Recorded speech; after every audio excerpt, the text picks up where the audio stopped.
नवरात्रे हो और व्रत की थाली न हो, ऐसा कैसे हो सकता है।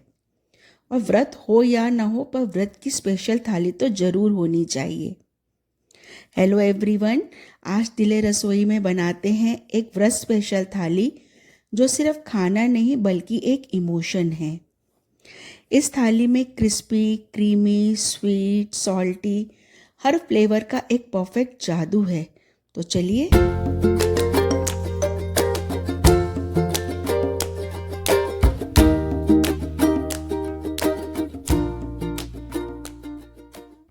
तो थाली में सबसे पहले तैयार करते हैं अरबी की सब्जी दही वाली। तो बस अरबी को बॉईल करके छील लिया है और इस तरह से अरबी को फ्लैट कर लिया है, थोड़ा सा चपटा कर लिया है और एक कढ़ाई में ले लिया है तेल और तेल में डाल दिए है फ्लैट करी हुई अरबी और बस इसको हम अल्टा पलटा के अच्छे से गोल्डन कर लेंगे। बहुत ज़्यादा तलने की ज़रूरत नहीं है, बस ऐसे ही एक सेक आएगा और एक अच्छा सा क्रंच और कुरकुरापन अरबी में आ जाएगा। तो जब इसको दही के साथ बनाएंगे तो बहुत ही टेस्टी बनेगी। ये देखिए, सारी अरबी यहाँ पे अच्छे से सिक गई हैं, गोल्डन हो गई हैं। अब इनको हम अलग निकाल लेंगे और बस इसी कढ़ाई में अब हम थोड़ा तेल और डाल लेंगे और इसमें बनाएंगे। अब चाहे शुद्ध घी ले लीजिए या रिफाइंड ले लीजिए। मैंने व्रत में मूंगफली का तेल यूज़ किया है। आप कौन सा तेल यूज़ करते हैं वो मुझे कमेंट में बताइएगा। बस तेल गरम हो गया है, उसमें डाल दिया है जीरा, साथ ही अदरक डाल दी है कद्दूकस करी हुई, बारीक कटी हुई हरी मिर्चें और एक टमाटर की प्यूरी डाल दी है। आप अगर व्रत में टमाटर नहीं खाते हैं तो इसको अवॉइड कर सकते हैं। और बस जैसे ये थोड़ा सा भुन जाएगा टेस्ट के अकॉर्डिंग नमक, तो व्रत वाला नमक है सेंधा नमक, और साथ ही डाल दी है मिर्च, लाल मिर्च डाली है मैंने, क्योंकि मैं व्रत में लाल मिर्च खा लेती हूँ तो मैंने यहाँ पे लाल मिर्च डाली है। आप नहीं खाते हैं तो आप काली मिर्च यूज़ कर लीजिए। और डाल दिया है धनिया। हल्दी नहीं डलेगी क्योंकि व्रत के लिए बन रही है। बस सारा मसाला जब अच्छे से भुन जाएगा तो इसमें मैंने डाल दिया है 1 कटोरी छाछ। तो ये ना फ्रेश छाछ है, खट्टी नहीं है। छाछ डाल दी है। आपके पास छाछ नहीं हो तो आप 2 चम्मच दही का यूज़ कर सकते हैं और बस इसको अच्छे से मिक्स कर लेंगे जल्दी जल्दी से, नहीं तो दही फट जाएगा या छाछ फट जाएगी। और बस जैसे ही इसमें उबाल आ जाएगा एक अच्छा सा, तो इसमें हम डाल देंगे जो हमने अरबी अपनी तल के रखी थी, मतलब शैलो फ्राई करके रखी थी, वो इसमें हम डाल देंगे। बस 1 मिनट का उबाल आने देंगे और बस हरा धनिया डाल के ये हमारी सब्जी तैयार हो गई है। बस ये दही वाली अरबी ना नॉर्मल भी बहुत अच्छी लगती है, डेली में भी बनाएंगे तो भी अच्छी लगती है। अब तैयार करते हैं आलू। व्रत की थाली का मेन इंग्रेडिएंट है, मेन हीरो है, इसके बिना थाली अधूरी है। तो यहाँ पे ले लिए हैं आलू, उबाल के छील लिए हैं। तो पहले यहाँ बना रही हूँ आलू की सूखी सब्जी। तो उसके लिए ली है कढ़ाई, कढ़ाई में तेल है, तेल के साथ जीरा है, जीरे के साथ में है बारीक कटी हुई हरी मिर्च, कद्दूकस किया हुआ अदरक। अब इसमें बनाएंगे ना सब्जी को तो थोड़े मसाले डलेंगे तेज। तो डाला है नमक टेस्ट के अकॉर्डिंग, लाल मिर्च भी आपके टेस्ट के अकॉर्डिंग, मतलब जैसे आप लोग मिर्चें खाते हैं। अमचूर थोड़ा सा तेज डालिएगा और धनिया भी थोड़ा ज़्यादा ही डलेगा इस सब्जी में, क्योंकि धनिया वाले आलू हैं तो बहुत मसाले वाले बढ़िया आलू बनेंगे ये। और धनिया ना लास्ट में ही डालिएगा, नहीं तो अगर आपने सबसे पहले धनिया डाला तो ये जल जाएगा सारा मसाला। तो बस सारा मसाला जब अच्छे से भुन गया, इसके साथ में बस आलू को हल्का सा ऐसे फोड़ के ही डाल दिया, हाथों से ही फोड़ के ऐसे डाल दिया है और मिक्स कर लिया है। अब इस आलू की सूखी सब्जी को ना अलग हम निकाल लेंगे थोड़ी ज़्यादा, क्योंकि ये वाली सब्जी सूखी सब्जी भी यूज़ होगी और जो हम पूड़ी का आटा बनाएंगे उसके लिए भी यूज़ करेंगे। तो कुछ आलू कढ़ाई में ही थे वापस, अब उसी में डाल दिया है पानी। तो ये तैयार हो जाएगा आलू का झोल। तो एक ही तरह की सब्जी के साथ में ना हमने 3 काम लेने हैं इस सब्जी से। तो और थोड़ा सा नमक डाल दिया है जिससे कि जो हमने पानी डाला है उससे नमक बैलेंस हो जाए। बाकी मसाले सब सूखी सब्जी के साथ ही डले हुए थे। तो बस ये तैयार हो गई है रसे वाले आलू की सब्जी। और अब तैयार करते हैं, इसके साथ में बनाएंगे हम समा के चावल। हमारी थाली का नेक्स्ट जो डिश है वो है समा के चावल। समा के चावल या व्रत वाले चावल, है ना।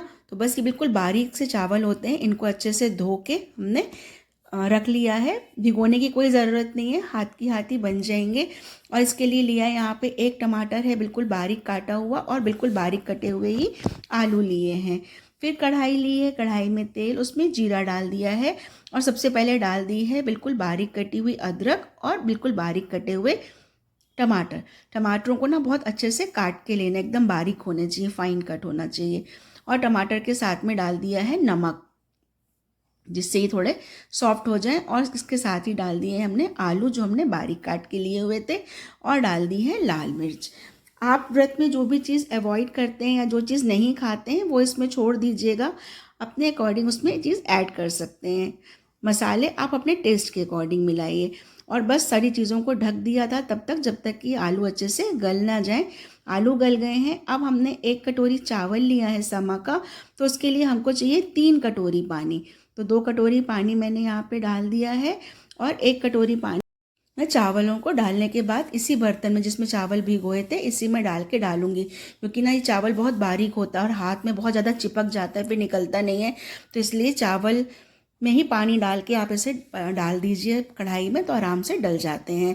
और नाप आप अपने हिसाब से किसी भी चीज़ का बना लीजिए। तो 1 कटोरी में 3 कटोरी मतलब 3 गुना पानी डलेगा। जितने चावल हैं उससे 3 गुना पानी आप डाल के ये समा के चावल बनाइए। बहुत ही ज़्यादा खिले खिले और अच्छे से बनेंगे, बिल्कुल भी चिपकेंगे नहीं। बस अब इसको ऐसे मिक्स कर दिया सबको, एक उबाल आने देंगे पानी में। जैसे ही एक उबाल आएगा इसमें हम निचोड़ देंगे आधा नींबू और डाल देंगे हरा धनिया, और बस अब इसको हम ढक के रख देंगे 5 से 7 मिनट के लिए। बीच में आप खोल के देख लीजिए, थोड़ा सा चला लीजिए कि चावल चिपक तो नहीं रहे। मैंने तो यहाँ पे 10 मिनट के बाद खोल के देखा था। और हाँ, लो फ्लेम पर रखना है आपको, हाई फ्लेम पर नहीं। 10 मिनट के बाद देखिए चावल बिल्कुल समा के चावल बन के तैयार हो गए हैं।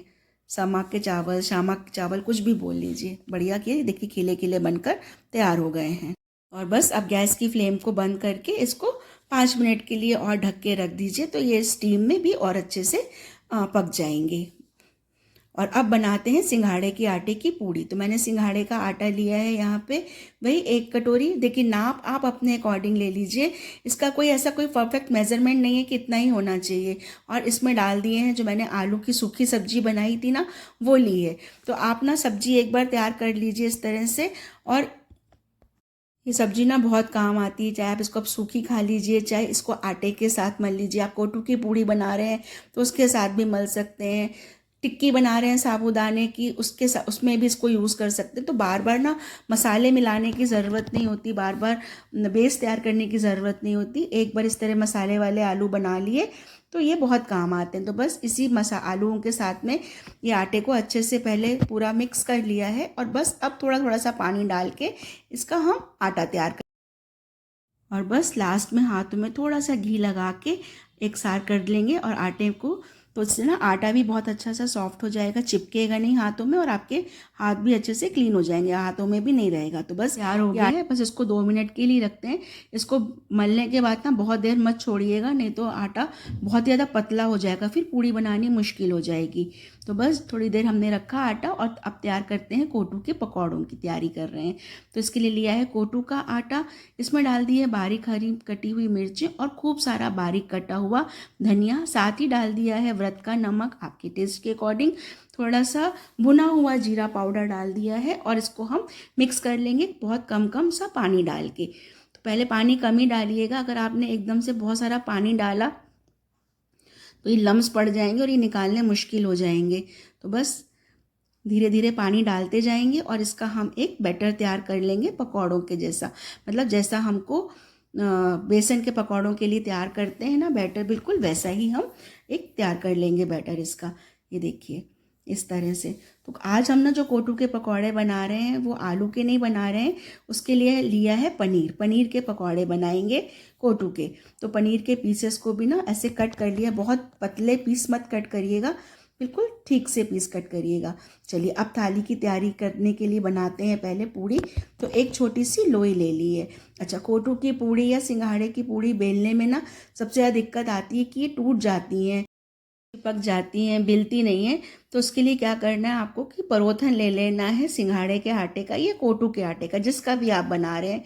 बस थोड़ा सा उसको डस्ट कर लेंगे लोई पे, और हल्के हाथों से बेल लेंगे, बहुत ही ईजिली बेल जाएंगी। आराम से बेल गई है बढ़िया गोल पूड़ी। और बस अब इसको हम तल लेंगे। तेज गरम कढ़ाई है, तेल में इसको डालेंगे और आराम से इसको हम सिकने देंगे। ये देखिए ये कितनी बढ़िया पूड़ी बनकर तैयार हो गई है। थोड़ा सा ही परोथन लगाइएगा, ज़्यादा नहीं लगाइएगा, बहुत कम से परोथन में ही आराम से मिल जाती है। और पूड़ियाँ ये हमारी तैयार, देखिए बिल्कुल थोड़ा सा परोथन ऐसे लगाया और ये पूड़ी को हमने बेल के सेक लिया। अब पूड़ियाँ तो तैयार हो गई हैं गर्मा गर्म। अब तैयार करते हैं पकौड़े हमारे कोटू के, जो बन रहे हैं पनीर के। तो बस अब पनीर को हम अच्छे से कोट कर लेंगे कोटू के आटे में, और बस गरम कढ़ाई में इसको हम तल लेंगे, अलट पलटा के सेकेंगे। ये भी बहुत जल्दी से ही तैयार हो जाएंगे। तो व्रत की थाली का बनना ना फेस्टिवल जैसा क्रिएट कर देता है पूरा सीन घर में। सबको बड़ा इंतज़ार होता है मज़ेदार से खाने का। ये देखिए अल्टा पलटा के सेक लिए, ये कोटू के पकौड़े भी तैयार हो गए। अब नमकीन तो सारी चीज़ें तैयार हो गई हैं, अब बनाते हैं कुछ मीठा। तो मीठे में बनाते हैं कुछ ठंडा रिफ्रेशिंग मज़ेदार सा। तो उसके लिए यहाँ पे ले ली है अमूल क्रीम। तो अमूल क्रीम है 1 कटोरी है, फ्रेश क्रीम जो आती है अमूल की। आधा कटोरी ही फ्रेश दही है। दही मीठा होना चाहिए, दही बिल्कुल भी खट्टा नहीं हो और थोड़ा सा गाढ़ा हो। हंकट की ज़रूरत नहीं, बस थोड़ा सा गाढ़ा। 1 कटोरी छोटी वाली पिसी हुई चीनी है और थोड़े से इलायची के दाने हैं।